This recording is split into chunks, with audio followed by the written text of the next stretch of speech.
Hey there! Are you curious about the dislikes on YouTube video? We have a solution for you. It's really easy to check. Let's go to the PC screen and as you see, there is no dislikes showing. So to restore the dislike counter on YouTube is actually very simple. Remember that it will only work on Google Chrome web.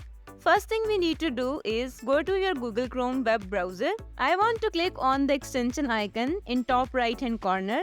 From here you need to click on extension and it will open the extension page. This will list all the Google Chrome web extensions you have installed. So we need to add a new one to return the dislike. So for this you need to click on Open Chrome Web Store. Once you are on Web Store, you want to navigate to search box in the top left hand corner and you want to search for YouTube dislike return. Once you have searched it, it would be on the top that looks like this and we need to click on that and then you want to click on add to Chrome.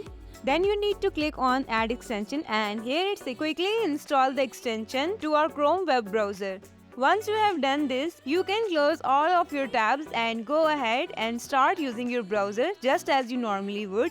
So if I go back to YouTube and as you can see, I refresh the page and you should be able to see the dislikes counter immediately. As you see, now it is showing the dislikes. So this is it for today's video. I hope you like it. If you have any question or confusion, comment down below and give this video a big thumbs up. Subscribe to the channel for more interesting tutorials. Bye!